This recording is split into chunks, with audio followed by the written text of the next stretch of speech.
मैं senior professor Harihriday Awasthi, department of Rachana Sharir, faculty of Ayurveda, MSBHU। आप सभी का Awasthi Ayurveda anatomy yoga and spirituality channel पर हार्दिक स्वागत करता हूं। हम लोग सॉफ्ट पार्ट पढ़ने चल रहे हैं और ये है राइट लंग। देखिए ये राइट लंग है, तो इसको ध्यान से देखें। ये इसकी जो दिख रही है वो मीडियल सरफेस है। बॉडी में ये इस तरीके से लगा रहता है, ध्यान से देखिए। तो इसमें जो फीचर्स बताए गए हैं वो एक एपेक्स होती है।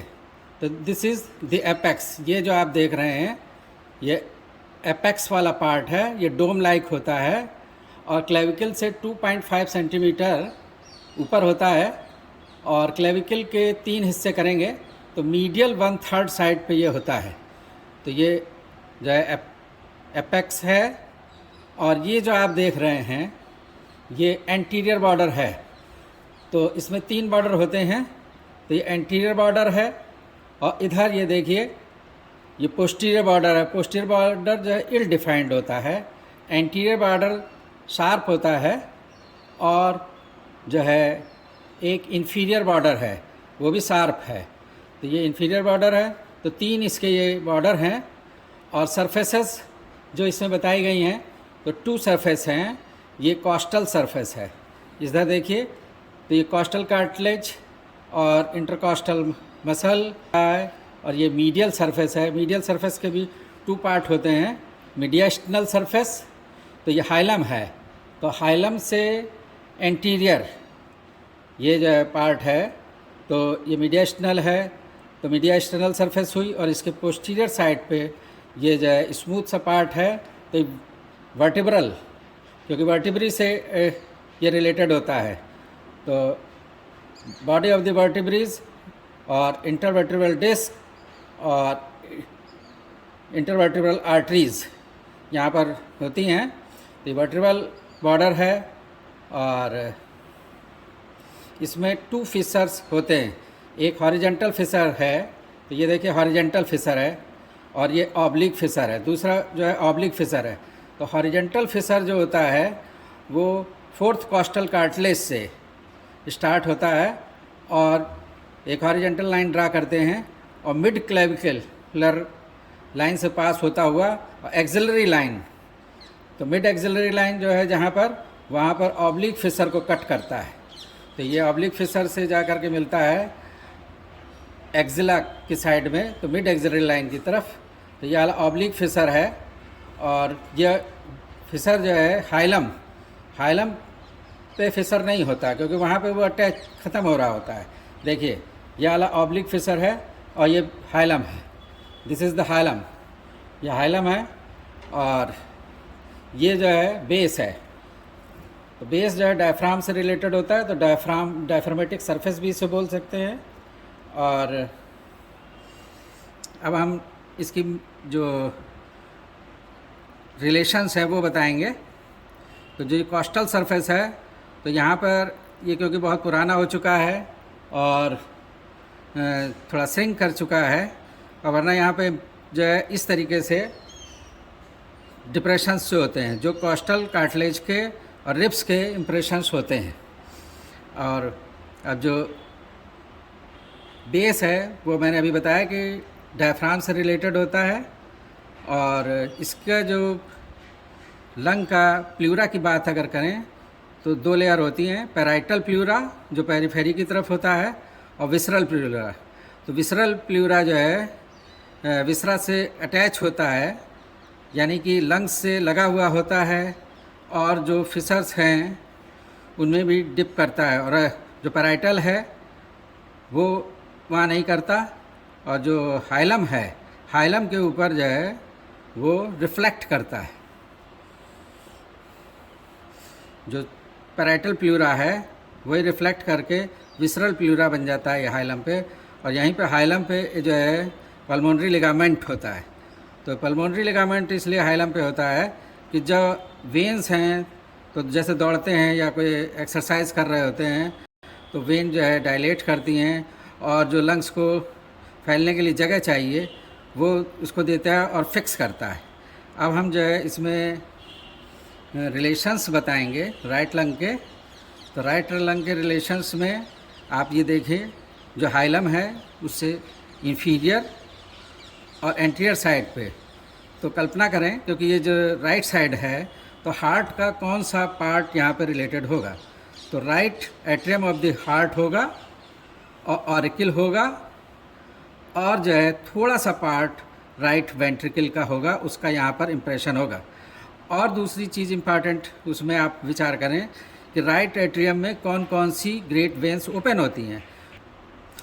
ऊपर की तरफ से सुपीरियर वेना केवा, और सुपीरियर वेना केवा जहाँ से स्टार्ट हो रही है तो ब्रैकियोसेफेलिक, वहीं पे ऊपर की तरफ राइट ब्रैकियोसेफेलिक का इम्प्रेशन होता है। और ये जो हाइलम है तो हाइलम के अराउंड इस तरीके से अजाइगस वेन, अजाइगस वेन देखिए ऐसे अजाइगस वेन आकर सुपीरियर वेना केवा में ओपन होती है, और यहाँ पे ब्रैकियोसेफेलिक वेन का इम्प्रेशन होता है। और इधर जो है सुपीरियर वेना केवा, और ये राइट एट्रियम, और राइट एट्रियम में नीचे की तरफ यहाँ पर इन्फीरियर वेना केवा। तो ये जो मीडियस्टल सरफेस है उधर का इम्प्रेशन बताए। हाइलम से एंटीरियर फ्रेनिक नर्व आ रही होती है जो डायफ्राम की तरफ जाती है, और इससे ब्रैकियोसेफेलिक से पीछे की तरफ यहाँ पर ट्रैकिया, इस जगह पर ट्रैकिया का इम्प्रेशन होता है, और उससे भी पोस्टीरियर साइड पे ईसोफेगस, ये ईसोफेगस का इम्प्रेशन है। तो ये क्रम हुआ, पोस्टीरियर साइड पे हुआ ईसोफेगस, फिर ट्रैकिया, फिर ब्रैकियोसेफेलिक, और ब्रैकियोसेफेलिक से ये सुपीरियर वेना केवा बनी, और सुपीरियर वेना केवा में ही एजाइगस वेन यहाँ के ओपन होती है। और ये जो है राइट एट्रियम है, और राइट एट्रियम में और राइट ऑरिकल, और थोड़ा सा पार्ट जो है राइट वेंट्रिकल का इम्प्रेशन होता है, और इधर नीचे की तरफ जो है इंफीरियर वेना केवा का इम्प्रेशन होता है। और जो ये हाइलम है और उसी के पोस्टीरियर साइड पे, और जो यहाँ पे ईसोफेगस है, ईसोफेगस इस तरीके से आ रही है, और ट्रैकिया ये, तो ऊपर की तरफ तो ट्रैकिया से के साइड से, और नीचे की तरफ जो है वो ईसोफेगस के साइड पे वैगस नर्व जो रिलेशनशिप है, तो ये ट्रैकिया से थोड़ा सा इंटीरियर साइड पे है, और पोस्टीरियर साइड पे ईसोफेगस है ये, तो यहाँ से चलता है वैगस नर्व, और नीचे की तरफ ईसोफेजियल ओपनिंग है, उसी के साथ नीचे चलते हुए एब्डोमेन में एंट्री कर जाती है, तो वो वैगस नर्व हो गई। तो इस तरीके से मैंने यहाँ के रिलेशंस बताए। और बुक में आप देखेंगे थोड़ा सा यहाँ पर असेंडिंग एरोटा लेफ्ट वेंट्रिकल से अराइज करता है, और यहाँ थोड़ा सा पार्ट है, और फिर वो राइट लंग पे इम्प्रेशन ना होकर उसका इम्प्रेशन जो है आर्च ऑफ एरोटा का और डिसेंडिंग एरोटा का इम्प्रेशन जो है लेफ़्ट लंग पे होता है, लेकिन थोड़ा सा पार्ट यहाँ पर असेंडिंग एरोटा का दिख रहा है। तो इस तरीके से जो है हमने यहाँ के रिलेशंस बताए। तो राइट लंग की एक तो पहचान ये है कि इसमें 3 लोब होते हैं।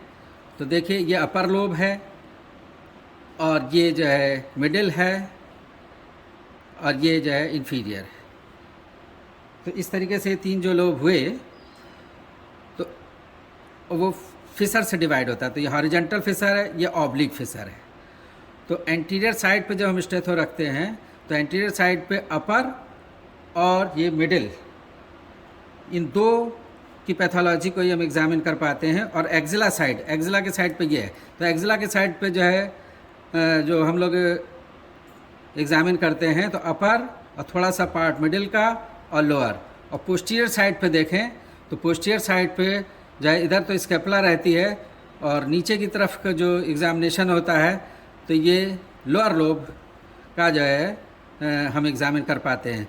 तो कहाँ पर स्टेथो लगा रहे हैं और कहाँ की पैथोलॉजी चेक कर रहे हैं, ये देखना बहुत ही इम्पॉर्टेंट होता है, क्योंकि पैथोलॉजी किसी भी लोब में हो सकती है, और खाली एक में भी हो सकती है, या किसी सेगमेंट में भी हो सकती है। तो ये जानने के लिए पूरे ही लंग के एरिया में जो है उसको एग्जामिन किया जाता है। तो अब हम arrangements of the root of the right lung बताने चल रहे हैं। तो राइट साइड में from posterior to anterior relationship बताएंगे। तो देखिए उसको पहचानने के लिए सबसे पहली बात ये होती है कि जो ब्रोंकस होता है तो फिंगर डाल के देखेंगे वहाँ पर हार्ड फीलिंग होगी। तो यहाँ पर ई पार्ट्रियल और हाई पार्ट्रियल ब्रोंकस होता है। तो आर्टरी, तो जो पल्मोनरी आर्टरी है उससे रिलेशन है, उससे ऊपर के साइड पे, ये ऊपर है, ये आर्टरी है और इससे ऊपर है। तो इप मीन्स उससे अबव अप, तो इप आर्टेरियल, और उससे नीचे यानी कि हाई आर्टेरियल। तो ये हाई आर्टेरियल उसी में थोड़ा सा और कर देखेंगे, तो इसको फैला के हम देख लेते हैं।